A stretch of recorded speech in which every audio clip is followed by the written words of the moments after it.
특식을 드셨으니 제게 주어진 시간보다 약 5분만 더 설교를 하도록 하겠습니다. 사도행전이 전체를 통으로 보아야 하는 부분이 있기 때문에 더욱 그러합니다. 사도행전이라고 함은 사도행전이라는 성경의 명칭을 들을 때 무슨 내용이 여러분께서는 가장 먼저 떠오르십니까? 수많은 기적, 표적, 방언, 예언이십니까? 아니면 성령의 체험입니까? 베드로, 바울, 스데반과 같이 멋지게 우리도 한번 살아보자라는 식의 적용입니까? 그렇지 않습니다. 복음서에서 마태, 마가, 누가, 요한, 복음서에서 우리 주님의 잉태하심과 나심과 사심과 죽으심과 부활하심을 주로 선포했다면 사도행전은 1장 9절에서와 같이 인간의 역사 가운데서 눈에 보이는 모습 그대로 예수께서 승천하셨음을 선포하고 1장 11절에서와 같이 하늘로 가심을 본 그대로 오실 것, 재림을 선포하고 있습니다. 또한 앞서 말씀드린 복음서의 내용들의 요점을 다시 반복이라도 하기도 하듯이 제자들의 설교에서는 예수 그리스도께서 하신 일들이 거듭 강조됩니다. 주께서 성경대로 가룟 유다에게 잡히심으로 미리 말씀하신 성경이 응하게 하셨으며 사도행전 1장 16절 성도들로 하여금 우리 영혼을 음부에 버리지 아니하시며 썩음을 당하지 않게 하시고자 구약에서 끊임없이 선지자들과 시편 기자들을 통해 미리 말씀하신 바대로 부활하신 주님이 바로 그 주님이심을 선포합니다. 그리고 무엇보다 사도행전 1장 8절이 선포하는 바 예루살렘과 온 유대와 사마리아와 땅끝까지 주님이 친히 자신을 증거하시고자 약속하신 성령을 보내시사 예수 그리스도가 우리와 우리의 구원을 위한 주와 그리스도가 되게 하셨음을, 임금과 구주가 되셨음을 선포합니다. 이에 여러 학자들의 견해를 종합하여 저는 사도행전을 한마디로 구속사적, 신학적 예수행전이라 한번 정의해보고자 합니다. 첫째로 구속사적이라는 말은 하나님의 구원 역사를 중심으로 다른 성경과 마찬가지로 사도행전 또한 뚜렷하게 하나님의 구원 역사를 중심으로 진행된다는 것입니다. 사도행전은 분명히 초대교회 당시 1세기에 일어난 역사입니다. 많은 학자들은 사도행전의 여러 가지 초월적 사건들, 오늘도 보겠지만 오늘 본문뿐만 아니라 계속해서 나오는 안진뱅이가 일어나는 사건들, 여러 기사와 표적들을 통해서 이것은 1세기 당시 예수님의 제자들이 기록한 성경이 아니라 2, 3세기 훨씬 더 후반에 기록한 하나의 문서에 불과하다라고 주장하기도 하지만 결코 그렇지 않습니다. 사도행전은 그 시대에 역사하신 독특한 하나님의 구원 역사이므로 쉽사리 우리가 우리에게 적용하기를 조심해야 되는 성경입니다. 성경 계시가 완성되기 전에, 교회가 조직된 교회로서 설립되기 이전에 하나님께서 고유한 그 시대 구원사를 위해서 시대적 경륜을 따라 행하신 하나님의 독특한 구원 역사가 담긴 책이므로 그때의 기적과 표적, 방언과 예언을 오늘도 우리가 동일하게 바라고 원하며 우리에게도 그때의 역사가 일어나길 소망함으로 그렇게 하게 된다면 구원받은 사람은 기필코 이러한 신비한 체험을 해야만 한다거나 세례받은 이후에도 성령 세대를 받아야 한다는 등의 오류에 기필코 빠지게 됩니다. 우리는 다 이루신 주님의 공로로 오늘 이처럼 예배드림으로 그저 충분한 자녀들이요 오직 완전하고 완성된 이 기록된 말씀으로서 주님의 뜻을 받들어 삶의 충분한 존재입니다. 사도행전은 이처럼 주님께서 약속대로 죽으시고 부활하시고 승천하심으로써 자신의 영을 보내시사 다스리시는 당시대의 고유한 구속사적 의의를 가집니다.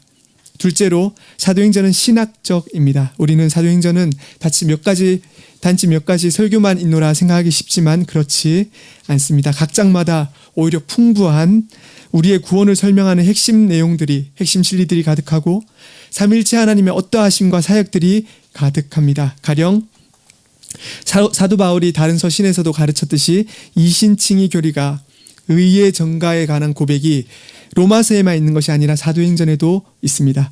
13장 38절 이 사람을 힘입어 믿는 자마다 의롭다 하심을 얻는 이것이라.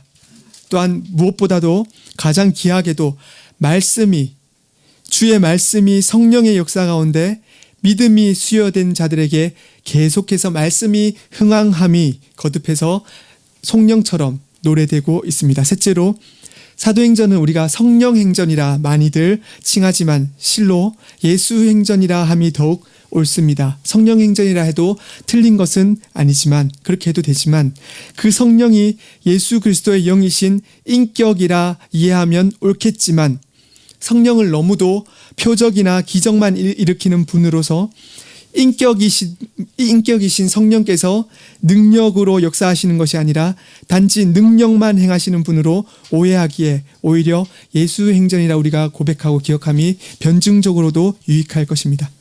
예수 그리스도께서 약속하신 대로 승천하심으로써 보내신 그리스도의 영으로서 우리 성도들 각자에게 임하시고 친히 교회의 머리가 되시사 교회를 세우시고 말씀대로 예루살렘으로부터 온 유대와 사마리아와 땅끝까지 교회를 확장시키시는 주님이 친히 그렇게 하시는 예수행전, 그것이 바로 사도행전입니다.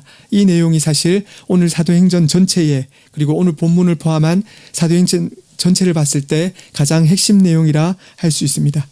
이 하나의 주제 가운데 의사였던 누가인 만큼 글쓰기가 매우 치밀한 누가가 한 본문에서 여러 교훈들을 가득 담아 집약하여 전하고 있는데, 특별히 사도행전 전체를 잠시 보시면 1장에서 7장까지는 주님께서 친히 예루살렘을 중심으로 제자인 베드로가 중심 인물로서 주님이 누구신가를 전하고, 8장부터 12장까지는 중심 인물이 여러 사람이 등장합니다. 빌립이 나오기도 하고 바울, 베드로, 바나바가 순서대로 등장하고, 그리고 13장에서 28장까지는 땅끝까지, 오늘로 말하면 소아시아 지방입니다. 드디어 베드로에서 중간에 몇몇 인물을 거쳐서 바울과 바나바, 특히 바울에게로 선교 여행의 주체가 바뀌어 하나님의 도구가 바울로서 등장하여 복음을 증거합니다. 제가 왜 이토록 서론을 장황하게 말씀드리느냐면, 사도행전과 요한계시록에 관한, 특히 사도행전과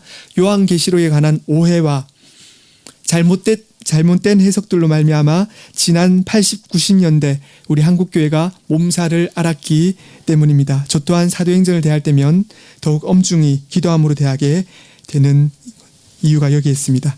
오늘 본문 보시면 바울과 바나바가 팀을 이루어 1차로 총 3차 혹은 4차로 보기도 하는데 1차로 전도 여행을 하는 거의 마지막 장면이 오늘 본문에 나오고 있습니다. 오늘 본문 사도행전 14장 8절 말씀입니다.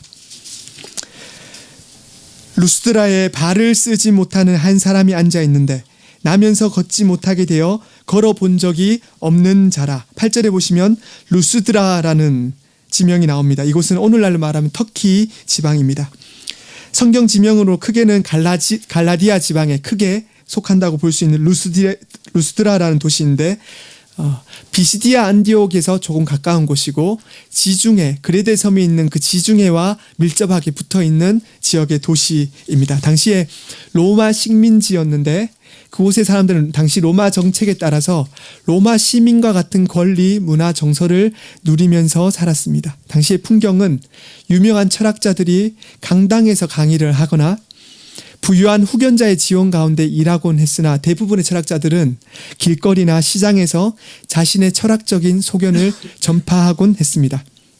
바울은 당대 최고의 수사학자요 견유학파라면 최소한의 생필품을 가지고 생계를 유지하고 반사회적 철학자 유형, 거친 말을 막 내뱉는 우리 남목사님처럼 담대하게 복음을 전하는 그런 스타일의 수사학자들의 특성을 말합니다. 그래서 그런 견유학파적 특성을 바울이 다 소화하고 있었고, 당대 가장 인기를 누린 헬라 철학인 스토아학파의 내용들도 이미 다 섭렵하고 소화한 바울이 이러한 한 번도 듣지 못한 복음을 전했으니 얼마나 루스드라 이방 도시 사람들이 놀랐겠습니까? 그러나 바울은 복음을 왜곡시키지 않고 그들의 도시에서 거침없이 전했던 것입니다. 첫째는 바울의 수사학에 놀랐으며, 둘째는 그들이 한 번도 들어본 적 없는 진리, 복음 때문에 이들이 이토록 놀랐습니다. 8절에는 이처럼 나면서 걷지 못하게 되어 걸어본 적이 없는 자가 등장하고 있습니다. 9절에 바울이 말하는 것을 듣거늘 바울이 주목하여 구원받을 만한 믿음이 그에게 있는 것을 보고라고 말씀합니다. 9절에서는 누가의 치밀한 글쓰기가 조금 더 드러나지요.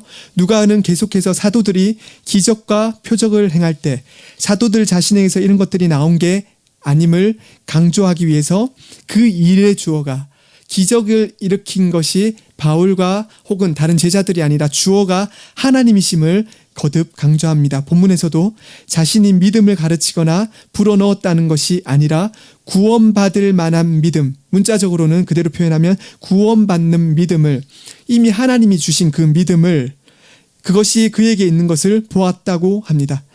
사도들은 주님의 종들로서 맡은 바 복음을 전하고 교회들을 설립해 가되 아까 말씀드린 바대로 한 번도 복음이 전해진 바 없는 이 루스드라 도시를 위하여 이처럼 주께서 자신의 도구를 사용하시사 친히 기적을 행하십니다. 하나님이 친히 낫게 하실 수 있으시나 바울로 하여금 대리적 사역자로 삼으셔서 그 일을 명하십니다. 10절 큰 소리로 이르되 내 발로 바로 일어서라 하니 그 사람이 일어나 걷는지라. 일어서라 하니 일어서라는 명령이고 우리 한글에는 하니라고 붙였지만 하니는 사실 없는 단어입니다. 일어서라 명령입니다. 8절에 10절의 사건은 사도행전 3장에서 사도행전 3장의 똑같은 내용으로 이 사건이 등장합니다. 다만 도구로 사용된 사람이 베드로입니다. 베드로는 유대인들을 위해서 부름받은 예수님의 첫째 제자로서 인기도 많았고 모든 제자들로부터 인정받는 예수님의 첫째 제자였습니다. 동일하게 오늘 본문에서 이방인과 임금들과 이스라엘 자손들에게 복음을 증거하기 위하여 유대인을 위하여 복음 증거하기 위하여 세움받은 베드로와 동일하게 이방인과 이방 임금들을 위하여 세움받은 바울이 동일한 기적과 기사를 행하는 주의 도구로 사용됨으로써 누가가 무엇을 이야기하냐면은 그 전까지만 해도 바로 직전까지만 해도 예수의 제자들을 잡아 가두기에 급급했던 바울도 하나님이 쓰심으로 예수의 제자가 되었으니 그 공식적인 권위는 베드로가 그대로 했듯이 사도 바울도 여기서 안진뱅이를 낫게 하였으니 그것을 통해 바울도 예수의 제자다라는 변증을 누가가 하고 있는 것입니다. 베드로가 3장에서 성전 미문에 안진뱅이를 일으켰듯이 바울이 여기서도 주의 말씀으로서 이 안진뱅이를 일으킵니다. 그러자 11절에서 무리가 바울이 한 일을 보고 루가오니아 방언으로 소리질러 이르되 신들이 사람의 형상으로 우리 가운데 내려오셨다 하여 11절에서는 한 번도 복음을 들어본 적 없는 이방 사람들이 루스드라 지방입니다. 루스드라 지방, 크게는 갈라디아 지방이요 조금 적게는 루스드라 지방에 있는 이 도시인데 왜냐하면 당시 지방에는 옛날로부터 전해오는 그 지방의 전설이 있었습니다. 그 지역에. 그래서 제우스, 로마 말로는 주피터라고 하지요. 그리고 제우스 신이 있었고 헤르메스, 그리고 옛날 성경에 허메라고 되어 있습니다. 헤르메스 신과 제우스 신, 헤르메스는 머큐리라고도 합니다. 이 두 신이 한 번은 그 지방을 들렀는데 빌레몬과 바오키스라는 두 사람만 그 부부만 신들을 영접하고 나머지는 이 신들을 영접하지 않아서 홍수로 혹은 다른 재앙으로 멸망해 버렸다라는 그런 전설이 이 지방에 있었으니 머큐리 곧 헤르메스 신은 화끈하게 아까 말씀드렸듯이 좀 남목사님 같은 화끈하게 변증하는 수사학적으로 잘 말을 이렇게 내뱉는 모습인 바울에게 어울렸나 봅니다. 그러니까 헤르메스는 신을 대변하는 신이었습니다. 최고의 신인 제우스를 대변하는 신 헤르메스였기 때문에 바울의 수사학을 보고 사람들은 아하 저가 바로 헤르메스 신이다. 남목사님 같이 말씀 잘하는 분 헤르메스 신이다라고 여겼고 그 다음에 얌전한 바나바는 착한 사람이더라. 요셉이란 그 이름하는 바나바는 착한 사람이더라. 저같이 조용하고 온순하고 그랬더니 최고의 왕인 신 제우스 같이 보였고 저 옆에서 대변하는 우리 남목사님과 같이 수사학이 뛰어난 분을 헤르메스 신이라 여겼던가 봅니다. 그리하여 소리질러 신들이 사람의 형상으로 우리 가운데 내려오셨다. 이제 멸망하지 않으려고 그 전설처럼 또 신을 못 알아보면 멸망당하니까 그들이 신들이 사람의 형상으로 우리 가운데 내려오셨다라고 외칩니다. 12절 12절은 바나바는 그래서 제우스라고 하고 바울은 그 중에 말하는 자이므로 헤르메스, 대변인 신, 그래서 헤르메스라고 험해, 머큐리라고 합니다. 13절 시외에 제우스 신당의 제사장이 소와 화환들을 가지고 대문 앞에 나와서 무리와 함께 제사하고자 하니, 시외는 문자적으로 도시, 폴리스 앞에라는 말입니다. 도시 앞에, 아까 3장이 미문, 성전 문 앞에서 주로 이방인들이 제사를 지냈습니다. 그래서 곧 성문 앞을 의미하는데 13절은 당시의 제사는 방식으로서 성문에서 제단을 쌓고 제물 위에 화관을 씌워 얹는 게 그들의 관습인데, 그렇게 바울과 바나바에게 제사를 지내고자 준비를 합니다. 14절 두 사도 바나바와 바울이 듣고 옷을 찢고 무리 가운데 뛰어 들어가서 소리 질러. 14절은 숙소에서 아마도 쉬고 있었던 바울이 뒤늦게야 이 사실을 알게 되었습니다. 왜 반응이 늦었냐면 당시에는 이중언어 혹은 많게는 사중언어가 흔한 문화였습니다. 헬라어, 히브리어, 라틴어, 아람어 4개가 보통이었고, 이 루스드라 도시 사람들은 루가오니어 방언과 헬라어를 사용하고 있었는데 자기들끼리는 루가오니어 방언을 쓰고 또 공식적으로는 헬라어를 사용했습니다. 그러니까 루가오니아 방언으로 자기들끼리 떠들 때는 바울과 바나바가 못 알아듣는 게 당연하지요. 그러니 바울이 조금 반응이 늦었던 것 같습니다. 그리하여 이제 제사 드릴 준비가 다 되었다고 듣고서 뛰어나왔는데, 전형적인 유대의 관습, 곧 유대인들은 신성모독이라 느껴질 때 옷을 찢습니다. 그래서 신성모독이라 여긴 바울과 바나바는 옷을 찢고서, 구약에서 하나님께서 이스라엘 백성들에게 제사를 통해서, 원래 하나님이 제사를 주신 목적은 자신의 백성들을 훈련시키시되 이 외적인 표징들을 통해서 하나님을 향한 사랑과 의무와 예배를 가르치심이 목적이었는데, 이 헛되이 제사를 자신에게 드리고자 하는 이방인들에 대해서 외치는 것입니다. 우상 숭배에 대해서 지금 경악을 하고 달려나가는 것입니다. 15절에서 이렇게 외칩니다. 이르되 여러분이여 어찌하여 이러한 일을 하느냐? 우리도 여러분과 같은 성정을 가진 사람이라. 여러분에게 복음을 전하는 것은 이런 헛된 일을 버리고 천지와 바다와 그 가운데 만물을 지으시고 살아계신 하나님께로 돌아오게 함이라. 여러분과 같은 성정을 가진 사람임을 강조하고 처음 이 복음을 듣는 자들에게 창조주 하나님을 가르칩니다. 16절 하나님이 지나간 세대에는 모든 민족으로 자기들의 길들을 가게 방임하셨으나, 16절은 이전 세대에도 너희와 같이 하나님을 믿지 않는 사람들이 있었다. 루스드라 도시 사람들아, 너희 이방인들이여, 이전 세대에도 구약 시대에도 너희와 같이 하나님을 믿지 않는 사람들이 있었다. 그런데 하나님께서 여전히 그들 가운데 믿음을 주지 아니하셨고 주고 가도록 그냥 방임하셨다. 곧 내버려 두셨다라고 하십니다. 17절에는 그러나 자기를 증언하지 아니하신 것이 아니니 곧 여러분에게 하늘로부터 비를 내리시며 결실기를 주시는 선한 일을 하사 음식과 기쁨으로 여러분의 마음에 만족하게 하셨느니라 하고, 17절은 그러나 자기를 증언하지 아니하신 것이 아니니라고 하심으로써 수없이 하나님이 베푸신 호의와 돌보심을 선포함으로써 그들이 믿지 않은 것의 책임을 하나님께 돌릴 수 없음을, 핑계할 수 없음을 전합니다. 18절 이렇게 말하여 겨우 무리를 말려 자기들에게 제사를 못하게 하니라. 이렇게 하여라고 합니다.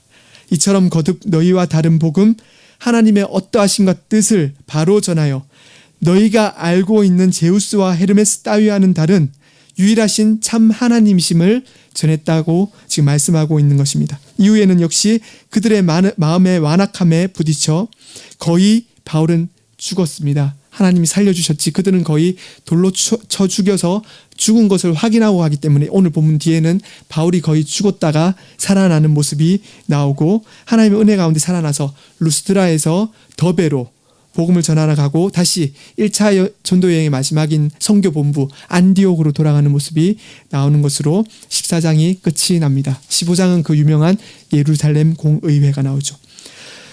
오늘 본문의 요지는 한 가지로서 분명합니다. 승천하신 그리스도께서 친히 약속하신 바대로 자신의 영을 보내시사 친히 이방 땅에서 자신을 친히 드러내셨다는 것입니다. 이 주요한 한 가지 메시지 가운데 오늘 본문은 누가가 우리 성도들로 하여금 새길 진리, 교훈, 적용점들을 몇 가지 던져줍니다. 첫째, 하나님의 말씀의 선포 가운데 성령의 역사로서 믿음을 자신의 백성들에게 선물로 하나님께서 주십니다. 에베소서 4장 5절은 주도 한 분이시요 믿음도 하나요 세례도 하나요 라고 선포합니다. 우리는 한 분 하나님을 믿는 믿음을 모두 선물로 받았으며 그 가운데 자녀됨의 시작의 표로서 세례를 받습니다.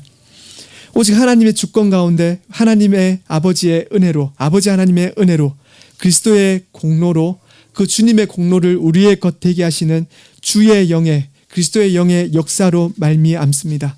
우리가 하나님의 신실하심으로 한 번 하나님의 자녀로 정함받았으므로 결코 우리의 하나님의 자녀됨이 취소되지 않으며 주께서 친히 약속하신 그리스도의 영을 우리에게 보내실 때 단번에 믿음도 동시에 허락하셨습니다.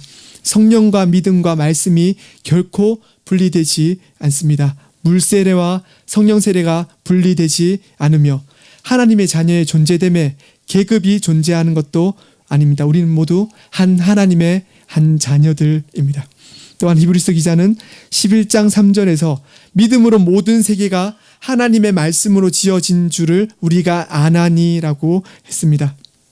오늘 본문의 루스드라의 사람들은 믿음이 없었기에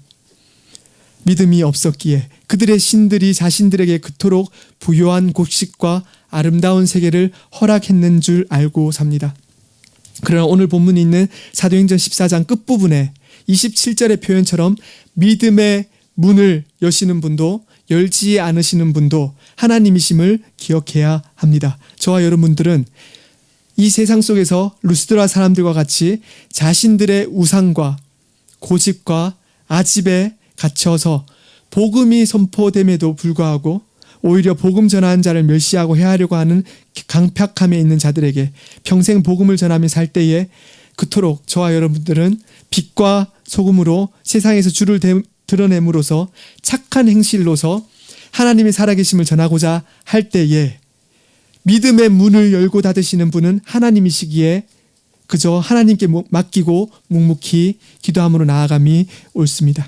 둘째, 사도행전 저자 누가는 창조주 하나님을 증거했습니다. 여기서 누가의 문체가 아주 쉽게 바뀝니다. 우리 주일학교 아이들이 알아들을 수 있을 만큼 창조주 하나님을 또박또박 기록해서 전하고 있습니다. 하나님께서는 바울을 통해 한 번도 복음을 들어본 적 없는 그들에게 맞추셔서 자연 만물이, 너네가 지금 보고 있는 자연 만물이 시청각 교육하시듯이 너네가 지금 보고 있는 자연 만물이, 너희가 보는 들의 곡식이 온 세계가 하나님을 찬미하고 노래하고 있음을 말씀하십니다. 이는 곧 모든 인간의 양심이 우리 속에 하나님을 알만한 지식이 그 증거가 되므로 핑계할 수 없다고 하는 로마서 1장 19절과 20절의 말씀과도 일치합니다. 믿음이 없어 하나님을 부인하는 자들은 자기의 죄, 정가된 죄, 원죄로 말미암은 것이므로 핑계할 수 없습니다.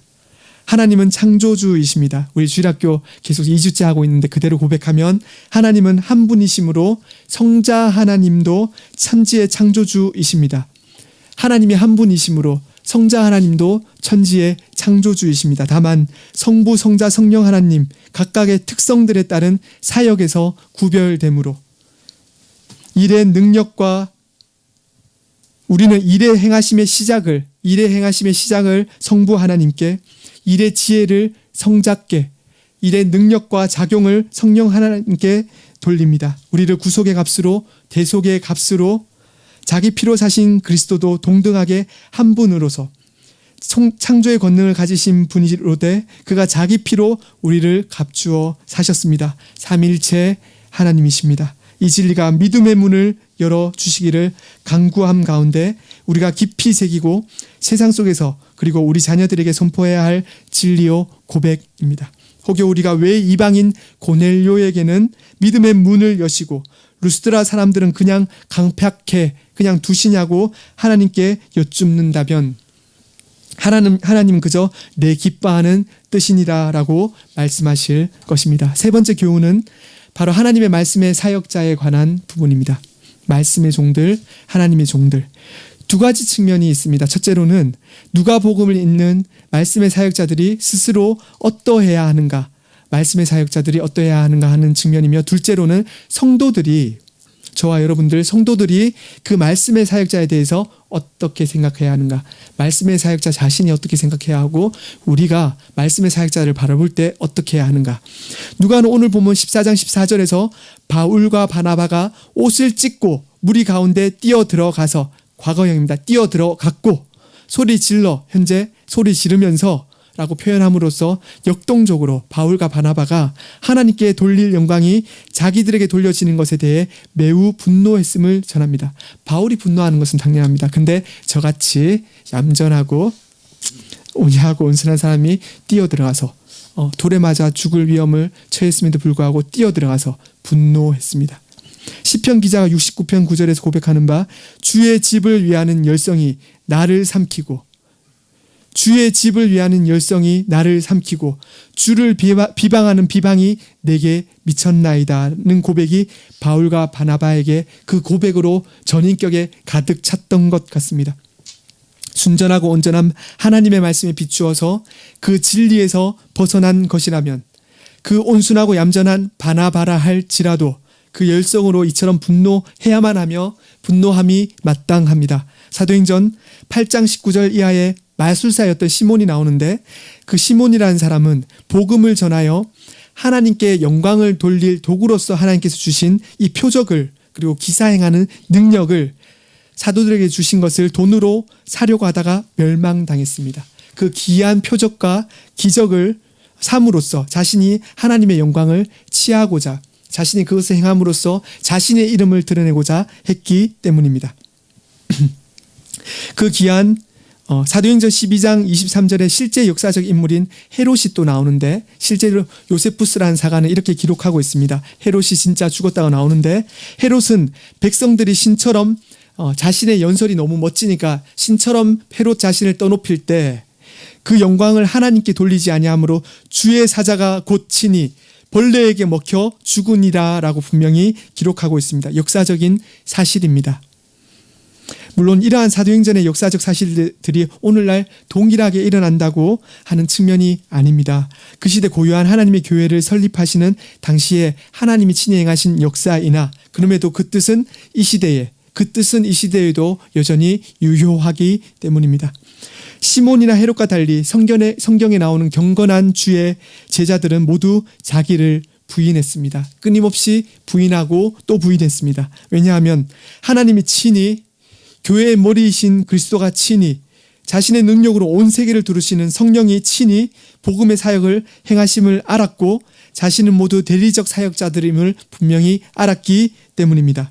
베드로와 요한이 사도행전 3장에서 오늘 본문과 거의 동일하게 안진뱅이를 일으킨 이후 자신들을 높이려 하자, 베드로가 사도행전 3장 13절에서 아브라함과 이삭과 야곱의 하나님, 곧 우리 조상의 하나님이 그 일을 하셨지 우리가 한 것이 아니라 라고 분명히 선포하며, 10장 26절에서도 고넬료가 베드로에게 절할 때에 나도 사람이다 어서 일어나라 라고 분명히 표하였습니다. 또한 바울의 설교에서 등장하는 세례 요한도, 바울의 설교의 뒤에 세례 요한이 등장하는데, 세례 요한도 사도행전 13장 25절에서 보듯이 나는 그리스도가 아니라 라고 분명하게 사람들에게 표하였습니다. 그렇다면 말씀의 사역자, 하나님의 말씀의 종, 목회자란 누구입니까? 첫째로 우리가 읽는 이 성경의 말씀을 깨달아 알게 해주시는 하나님의 대리적 사역자들입니다. 사도행전 8장 30, 31절에 보면 빌립이 나옵니다. 그때 에디오피아의 여왕의 국고 맡은 자 간다게의 종에게 빌립이 이사야의 말씀을 지도하여 깨닫도록 풀어 설명함으로 예수를 가르쳐 복음을 증거하니, 예수를 가르쳐 복음을 전하니 라고 말씀합니다. 하나님께서는 말씀의 사역자를 세우셔서 교회를 세우시기도 하시지만 때로는 심판을 하시기도 하십니다. 무지하고 어리석고 이설을 선포하는 말씀의 사역자가 그 교회에 있음이 어느 시대나 거짓 선지자들이 창궐함이 가장 무서운 하나님의 심판입니다. 우리의 몸, 우리의 생명 없어질 수 있으나, 그러나 한 교회에 말씀의 사역자가 말씀과 다른 진리를, 거짓 진리를 전하는 것, 거짓 선지자들이 이 시대에 창궐한 것이 가장 무서운 하나님의 심판입니다. 둘째로 하나님의 고유한 사명을 맡아 하나님이 친히 사용하시는 그릇으로서 성도를 온전하게 하여 봉사의 일을 하게 하며 그리스도의 몸을 세우려 세움받은 자들, 바로 하나님의 대리적 사역자들입니다. 에베소서 4장 12절 말씀이죠. 요약하면 그리스도의 몸을 세움이 말씀의 사역자들을 세우신 목적입니다. 하나님께서